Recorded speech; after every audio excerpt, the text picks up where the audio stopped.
नमस्ते।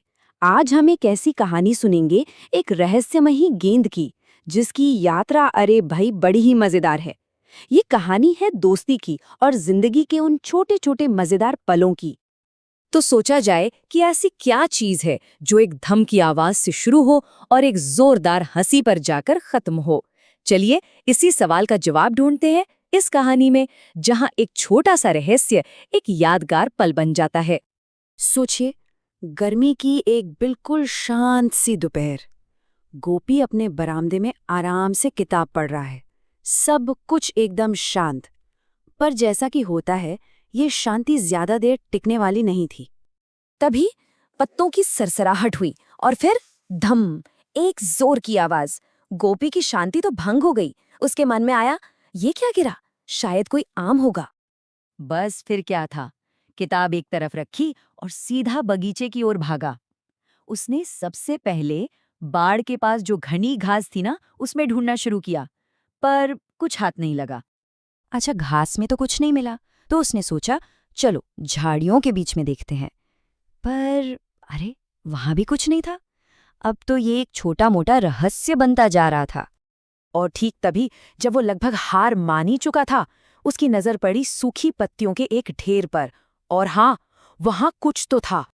उन पत्तियों के ढेर में एक सफेद रंग की गेंद छिपी हुई थी। गोपी ने उसे उठाया। अरे, ये तो एक हॉकी की गेंद थी। पर सवाल ये था, ये यहाँ आई कैसे?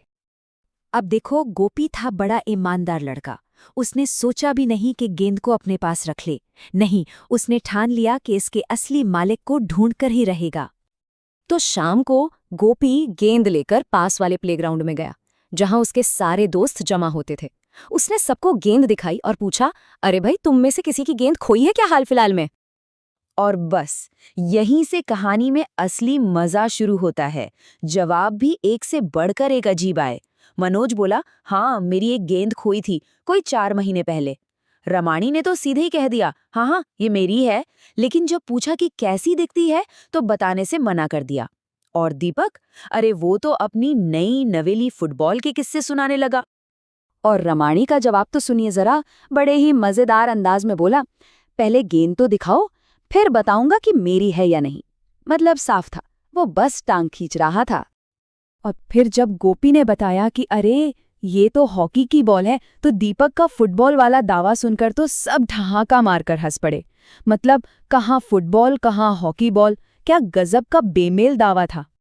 तो भाई जब ये लगने लगा कि इसका असली मालिक तो मिलने से रहा और उधर अंधेरा भी होने लगा था, तो गोपी ने कहा, अरे छोड़ो मालिक को, चलो खेलते हैं। और बस खेल शुरू। और क्या टीम वर्क था, देखने लायक। गोपी ने गेंद दीपक को पास की, दीपक ने उसे रमानी की तरफ बढ़ा दिया, रमानी ने ड्रिबल करते हुए गेंद जय तक पहुंच जाई। और जय गोल करने के लिए बिल्कुल सही जगह पर खड़ा था। उधर गोलकीपर की पोजीशन पर खड़े मनोज ने जोर से आवाज लगाई, कम ऑन जय, मार शॉट, सीधा गोल पोस्ट में डाल। पूरा मैदान एकदम जोश से भर गया था। सबकी निगाहें बस जय और उस गेंद पर टिकी थीं। और फिर वो पल आ ही गया जिसने पूरी कहानी ही पलट दी। जय ने अपनी पूरी की पूरी ताकत लगाकर एक शॉट खेला। ये कोई ऐसा वैसा शॉट नहीं था भाई। जय ने अपनी कलाई को ऐसा घुमाया और गेंद पर इतनी जोर से मारा कि वो बिल्कुल गोली की रफ्तार से निकली। गेंद में इतनी तेजी थी कि वो गोल पोस्ट के ऊपर से निकल गई और मैदान का गेट भी पार कर गई। और इसके बाद जो हुआ, उस पर तो कोई यकीन ही नहीं कर सकता। वो गेंद हवा में उड़ती हुई गई और सीधा पास से गुजर रहे एक स्कूटर की आगे वाली टोकरी में जा गिरी। सोच सकते हैं? तो उस एक शॉट के बाद जो हुआ ना, वो जितना हैरान करने वाला था, उतना ही मजेदार भी।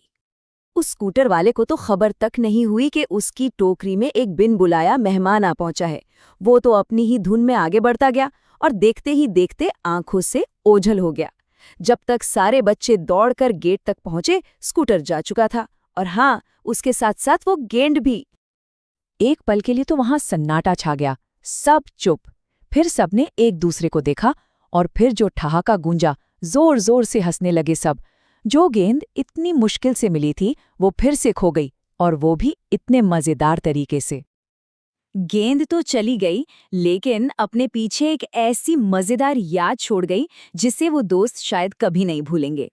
और ये कहानी हमें एक सवाल के साथ छोड़ जाती है। क्या कभी-कभी खोई हुई चीजों से कहीं ज्यादा कीमती वो पल नहीं होते जो हम दोस्तों के साथ मिलकर जीते हैं?